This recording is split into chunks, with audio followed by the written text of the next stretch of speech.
All right, good evening. My name is Jonathan Weber, and I'm the Deputy Director of Florida Conservation Voters.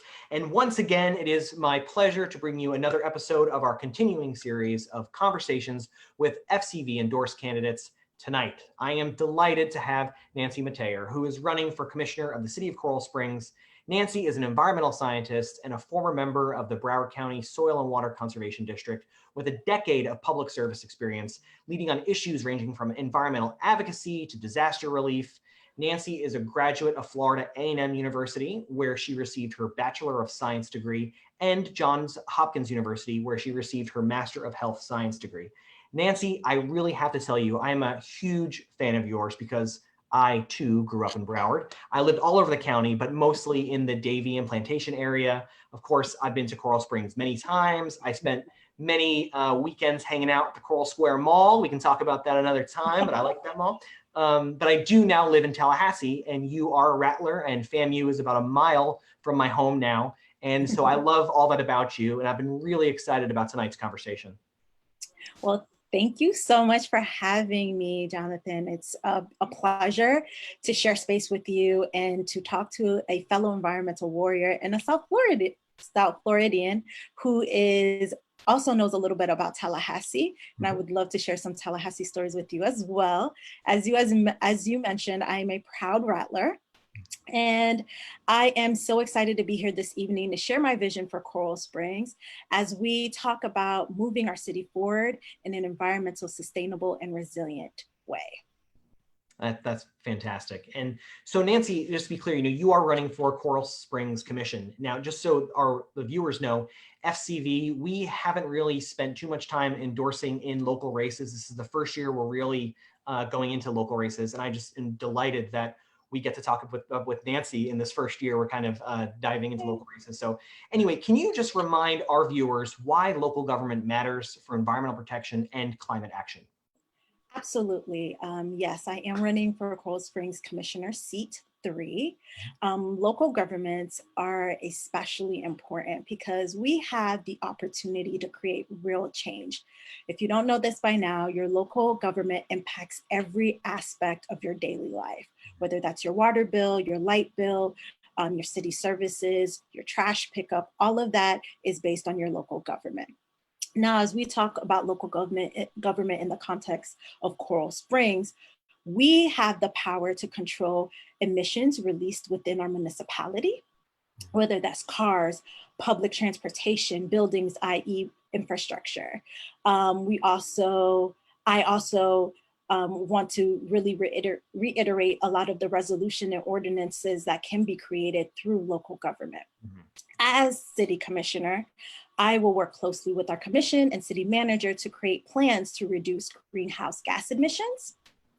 I will incentivize small and local businesses to take on environmental initiatives. So that means if your business is investing in not investing in single-use plastics, if you're converting to paper straws, or you want to invest in biodegradable takeout materials, the city should incentivize you because why? That is helping our environment. As commissioner, I also want to advocate for home rule. And what does that mean? We live in the state of Florida where preemption is a real thing, right? We as a city want to implement something that is going to be environmentally friendly. The state in return can say, hey, we want to preempt this and this doesn't fall within our state statutes or guidelines, so you can't move forward. An example is, I believe Coral Gables banned single-use plastics, and there was a huge back and forth with the state and Coral Gables, but they won that fight. So your local government can create change. Yeah, 100%. That was a fantastic answer. And so, I work up here in Tallahassee, and, I've been witness to the attempts by the legislature to kind of do this preemption power grab. And it's always just very difficult to wade into that area. It seems unnecessary a lot of the times and downright disappointing to see that from the legislature. So leadership from the local level is just so important. And it's just so exciting to hear you talk about these issues that I know will impact Floridians and Coral Springs residents. It's just fantastic. So thank you so much for the answer. Of course, we both know Broward County is still one of the fastest growing regions in the United States. I grew up there. It has definitely changed a lot since I lived there, and I'm sure it's changed since I moved away from there. It's every day something new. But Broward does abut one of the most beautiful places on the planet, which is the Greater Everglades ecosystem. Coral Springs, of course, and if you look it up on a map, it's located about as far west as you can go, and it's right there where the Everglades meets civilization. So growth in South Florida is an important issue. So can you tell us your vision for the growth and development of Coral Springs, or how will you, in your role as commissioner, reimagine economic growth, public safety, and environmental sustainability? It's a big question, I know. Yeah, it's a big question, but it's an important question. So thank you for that. Coral Springs is the 15th largest city in the state, and it's the 5th largest in Broward County. So Coral Springs has the ability to be a leader when it comes to when it comes to addressing environmental issues, right? How we act on climate. So I want to start off by saying, I want the same things everyone wants in Coral Springs. I want a Coral Springs where we can all thrive financially. I want a Coral Springs where we all feel safe. I want a Coral Springs that acts on climate change. And we have that opportunity to do that. My vision for environmental sustainability is to transition from fossil-based economy to a cleaner one. And we can do it. Several states, several cities throughout the country are doing it. And I want to directly move our city to 100% renewable energy by 2030. And there's amazing examples that we can look to: New York, California, Washington State. They've all been making these transitions, and we can be right behind them. And also our motto is everything under the sun. So I want to capitalize on that. I want to really make access to solar energy as affordable, as accessible as possible.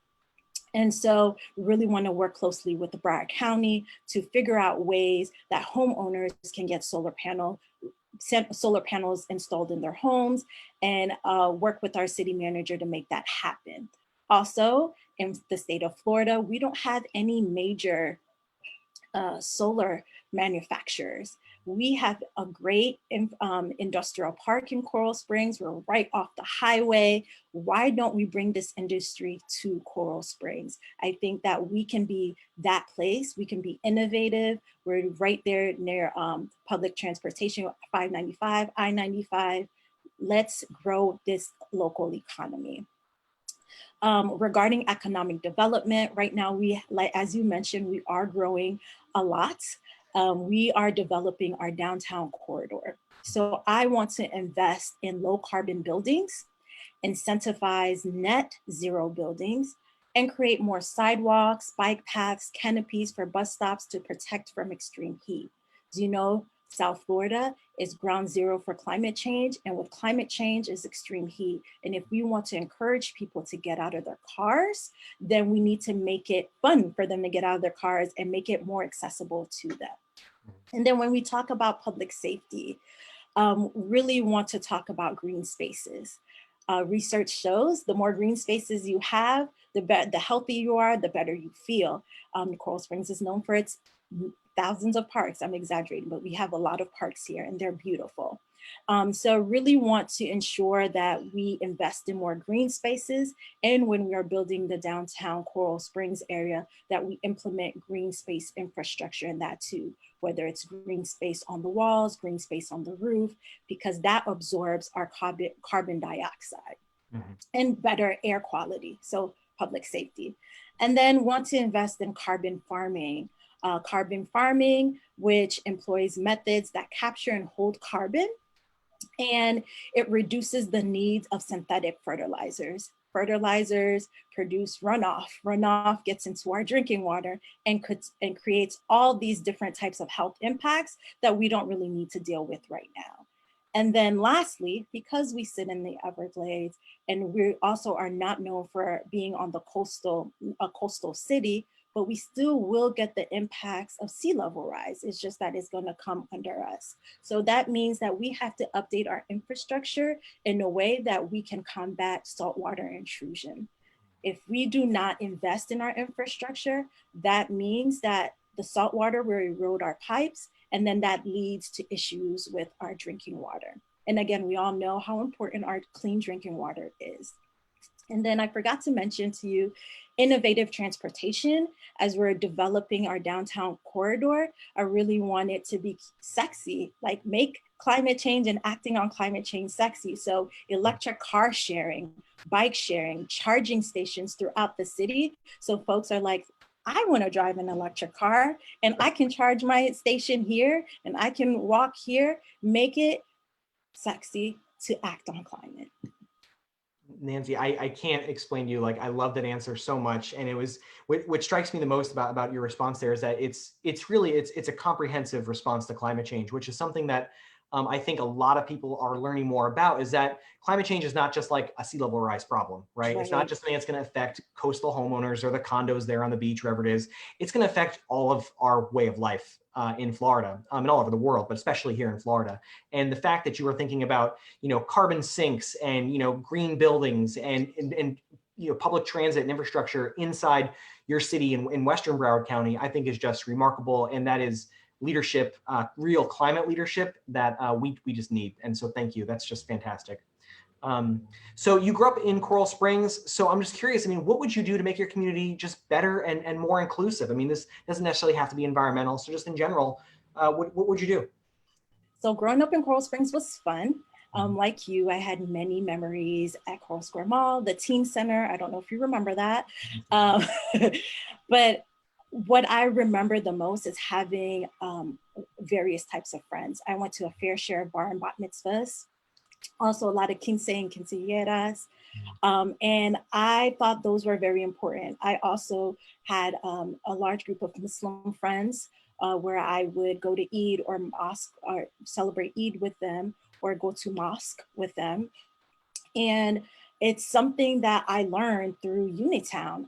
This is a weekend retreat when you're in high school where students share their experiences in their culture, they get a better understanding of other groups. We address issues around ageism, racism, ableism, things that don't come up in everyday conversation. So I learned that at a very young age, what it means to be inclusive. I'm a child of immigrants, and I spoke a second language in our home. 37% of Coral Springs speaks a second language. Our community is very diverse, but I also think that we can do more to embrace that. One thing that I would love to see and I've advocated on is making sure our city celebrates specific heritage months. I started doing that within my campaign, posting Happy Caribbean Heritage Month, happened to be in Hispanic Heritage Month. So kudos to all my Latinx friends out there. Happy Heritage Month. You all contribute so much to our communities. And also as commissioner, I want to engage with different stakeholders, listening to their stories and making recommendations according to their specific concerns and desires, and to encourage participation, because representation matters. If when I become commissioner of Coral Springs, I would be not only the first Black woman to sit on the dais, but the first Haitian American woman to hold this seat. Each community group, history should be present and in a physical and cultural reality in the public spaces here in Coral Springs. And I want to help embrace that. That's fantastic. And it's so important to make sure that we're doing that, especially, and really everywhere. But what I think a lot of people also don't realize from around the state is really how diverse Broward is. People think about Miami and there's lots of different cultures, in Miami-Dade region, but Broward is just a wonderful place to experience all different types of people from all over the world. And they all have a common thread of we all live here together and we're working together to create a better society for our kids and our family and our environment. And it should be celebrated. And again, just the fact that you just bring it up right at the bat is that this is what we should be celebrating. That's what makes us great. It's inspiring. And not knocking Tallahassee, but it makes me long for Broward just a little bit more, because it is home, and just it's just a wonderful way to phrase that, I think. So thank you. Are you sure you don't miss the beaches? Yeah, a little bit, yeah. But one of the more interesting things I think about your background and your resume is that you do have a background in environment and public health, which I think is really important. The connection between the water we drink and the air we breathe and the places we go to recreate, enjoy ourselves. I mean, that really matters to how our health and our kids' health. So in Coral Springs, like how do these two things really intersect in your home? I don't even know where to get started. As I mentioned before, South Florida, Coral Springs is ground zero for climate change. And this is just because we're not on a coastal city, doesn't mean that we're not going to face those impacts. So first and foremost, our city is very prone to flooding. And I don't know if you know this, but as you have still water, you get vector diseases, and vector diseases are considered to be Zika, malaria, all these things that mosquitoes carry. And so if we don't address that by updating our infrastructure, we will be more prone to getting those type of infections here. So it's very important not to take flooding, sunshine flooding at that. We don't experience sunshine flooding as much as Miami-Dade does, but or even Hollywood, but that can become a problem with heavy rains. And we are in wet season. And so the rains are very frequent and our streets flood very often. Another thing, again, I mentioned sea level rise. Although we're not oceanfront, we still get the water that's coming from under us. And so with that being said, we are prone to saltwater intrusion. If our infrastructure is not updated, our pipes will erode, and then we will have poor water quality. We need water to survive. So that means that we have to do everything in our power to ensure that our infrastructure is updated in a way that our residents don't get sick. I know Coral Springs is working towards that now. I've been advocating for it. I've advocated it several times about updating our infrastructure, and they are listening. So really want to make sure that we're doing it in a sustainable way and not a band-aid, patch it up, fix a few pipes here, and then keep it going, because it's going to cost us more in the long run if we don't address it all at the same time. Yeah, and you know, I have been in a couple of conferences and presentations about this very problem, not specifically about Coral Springs, but about Broward and in other areas around the state. And you're right, this is a real problem, our infrastructure and the pipes and the sea level rise in relating to that. And I think that if the longer goes unaddressed, the more health problems we're going to have, the higher the bill is going to be, which is exactly what you mentioned. So it's like, we need to take care of this, you know, as soon as possible in the most sustainable way we can, so we don't have to come back again in 5 years, 10 years to fix it. Let's find a way to fix it because it's our water quality is at stake. Yeah, and if I can add two more things, our homes, our emit carbon, right? We have to have air conditioning to go, but we're going to experience more and more extreme heat. So us shifting to renewable energy and us going towards net metering will allow us to decrease our dependency on fossil fuels, which in return will hopefully decrease the temperature globally. So us doing that is actually reactive and us being proactive. And then really want to talk about an issue that has come up just recently in Coral Springs around recycling. So there has been conversations within our commission about whether or not we're going to suspend recycling or continue recycling and go towards waste energy. That is just a fancy way for burning your trash. Burning your trash means that you're going to get particles in the atmosphere or in your air. And when you inhale that, that really impacts your respiratory. In the midst of COVID right now, if you have poor respiratory or you have respiratory issues, it's harder for you to combat illnesses like COVID. So really want to ensure that our city continues and decides not to suspend recycling and continues moving towards a sustainable way, or even composting. Really want to entertain that conversation about our city moving towards that. There's ways that it can benefit us. We can actually produce fertilizer and fertilize all of our parks and our green spaces here and just really capitalize on that and use it as a way for revenue. So saves us money. Yeah, totally. And I find local government like so fascinating. You know, sadly, I'm glued to the legislature up here in Tallahassee and Capitol stuff. But whenever I talk to anyone who works in local government, I just find there's practical solutions that we can do in every city. And again, with a lack of leadership from, say, the federal government in some areas, certainly in the state government when it comes to things like climate change. I mean, it's up to people like you, when you are elected, to really make these issues, front and center, and to put behind the resources and the policies that can move the ball forward, because it's so important. And you did kind of touch on this already, but I'll just ask. So we do know that local leaders and leadership is necessary from the local government, especially as it relates to the climate conversation. So how do you plan to act on climate as a Coral Springs commissioner? My platform alone is me acting on climate, right? I really want to impact every aspect of our daily lives. But realistically, we have to make climate change relatable. That was a big bulk of my work while I was at the New Florida Majority as the Climate Justice Program Manager. Really going into low, vulnerable communities and talking about how climate change directly impacts them. So I know what that language sounds like. I know how to message that, because it's important. Okay, you're paying more on your utilities bill. Why? Because we are depending so much on fossil fuel for energy. If we would convert to renewable energy, you won't have a higher rate of an electric bill. Sorry, electric bill, right? Or if a hurricane, which many of us are experiencing now or this weekend, would come, folks have to wait days to get their electricity back on, right? If you have solar energy, you won't have to worry about that. Your power will come on right away, or you can store that.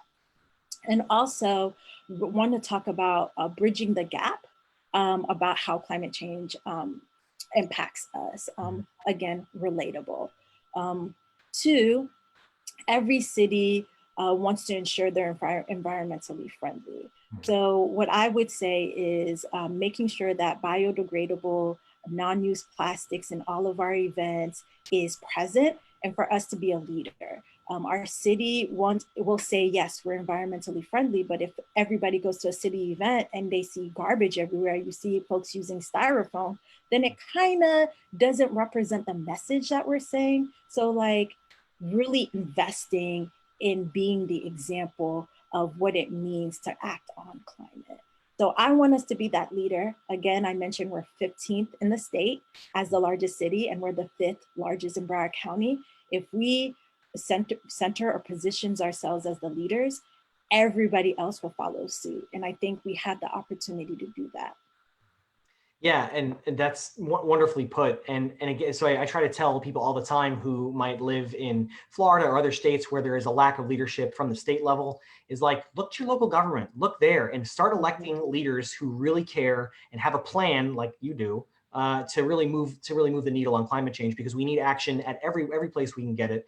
And I love the way that you talk about climate change. I think you said earlier is making climate change sexy, I think is what you said. Yeah. And, I love that. I mean, it's been a challenge over the years, just because, Right. the debate has been muddied by, well, it's just been muddy, let's just say that. Yeah. And finding a way to make it relatable to regular, Floridians who aren't involved in the political process like you or I are, is key, I think, because once you break down the issues, I mean, these are issues that every family cares about, like clean water and clean air and safe parks and safe places to be, and just general sustainability in Florida, right? So again, the leadership, I think, has to start at the local level, and you're just really an inspiring candidate, I think. So thank you so much. So Nancy, I'm looking at the clock here, and we are almost out of time. But before we go, can you just please tell people a little bit about the state of your race and how they can learn more or get involved in some way? Yeah, so I am in a race with 5 other opponents. I would say that I am the environmental leader out of all of them. That is my strong point, because that's my passion, that's my background. I believe that it's time for us to act on climate, not only locally, but on a state level. We just because we are, not just because, but we as elected officials or as commissioner also have relationships with state officials, with federal officials, and us having and creating those relationships, we can push them and advocate for them to act on climate as well. So we do have a lot at stake. But first and foremost, I want to say thank you for sharing this space with me. I'm truly honored to have this opportunity and to have your endorsement. It is important for us to highlight our environmental champions because they're the ones who are really having those hard conversations. I think it's our responsibility to protect our water, our land, our wildlife now and for the future. It is also an honor to chat. It's also an honor to be endorsed by Congresswoman Debbie Wasserman Schultz, Florida House Representative Chevron Jones, Coral Springs Commissioner Joshua Simmons, and other local groups like the Broward Young Democrats, Dolphin Dems, Rootsless Broward, and Sierra Club, who all believe that climate change is an important issue and we really need to address them. While I'm grateful to have notable people and groups supporting my run for Coral Springs Commissioner seat 3, I do need your time, your talent, and your treasure, right? Women's March Broward is hosting a canvas for me on October 3rd. So if you are in the area, please definitely come out. Check me out on my social media at Nancy Metayer on Facebook, Twitter, and Instagram. Or you can visit my website at nancymetayer.com to sign up for low contact literature drops. And you can also volunteer for a phone baking shift throughout the state. It doesn't matter where you are. And also lastly, consider donating $20.20 to a candidate who has the knowledge, the experience, and the willpower to make Coral Springs as sustainable as possible. And you're like, why $20.20? Well, 2020 is important because we are in an important election cycle. Everything that we are fighting for right now is because we want to ensure future generations are able to thrive. We have so much riding on 2020. And so this is symbolic for me. You giving me $20.20 is an inspiration to continue going forward, and that we are the change that 2020 needs, right? We need to get more elected officials who believe that climate change is an issue, that believe that if we don't act on it now, future generations are going to suffer because we weren't bold enough to take that stance. That's wonderful. And so just to remind conservation voters who are watching, or anyone who's watching, is that, getting involved in a local race is one of the best things you can do to really move the issues that you care about forward. Unfortunately, it seems like certainly in presidential years, all the oxygen is sucked out of the room at the top of the ticket, but real change for real people in your community can happen by supporting local candidates. So I highly encourage you to get involved in local races in your area. Clearly, we have a wonderful candidate with Nancy, and certainly check out her website, learn more, get involved in races if you can. And really, I have nothing else. I mean, I think you're just wonderful in every way, and you answered questions so eloquently and comprehensively. Is there anything you'd like to add before we go? Vote. The last day to register to vote is October 5th. Please do so. Check your voter registration, check your signature if you're voting by mail. A lot of ballots have been rejected because their signature doesn't match what's on their ballot. So please definitely check that. Figure out how you're going to vote on election day, whether it's vote by mail, whether it's voting early or voting on election day. Have a plan. Also, contact 5 people in your phone book and tell them to vote, to register to vote, and bring them to the polls with you. Or y'all can have a fill out ballot, vote by mail ballot party virtually. I don't know, but just do it, right? And then the census deadline is coming up. It is so important, especially in the state of Florida, when we're looking at funding for FEMA and how we are impacted by these hurricanes, that we get the funding that we need when we talk about disaster resilience, preparedness, and recovery. Because who is impacted the most? It's our vulnerable communities, our elderly, who are not able to weather the storm. So please fill out your census, because there's so much that so many dollars that we're counting on to make sure that these communities, our communities, are fully funded to operate for the next 10 years. 10 years, okay? You're leaving money behind when you don't complete the census. So I wanna leave with telling you all this. Please register to vote, make a plan, and fill out your census. Got it. I love it. Nancy, have you done this before? I feel like are you an organizer? Did you ever do that? Yeah. It's a perfect pitch. You sold me. And you're 100% right about the census. We did a whole special on that a couple months ago. And yeah, I mean, boy, the clock is coming up on that. I think it's September 30th, I think is what I read. Yes. Yes. So that's coming up. So thank you again so much. I appreciate you, and everyone knows how to get involved with your campaign. We're going to post some links in the comments so people can just click there. Like we'll put the census link, we'll put check your voter registration, and we'll put a link to your website and whatever else we can find in there. So thank you all so much for watching. Nancy, it was a pleasure. Thank you. Hopefully we'll talk again after the election, and you can fill us in about what's happening in Coral Springs then. Okay? Absolutely. Thank you so much. And thank you to everybody who's watching. And if you have any questions for me, feel free to reach out. Fantastic. Thank you all. Bye-bye.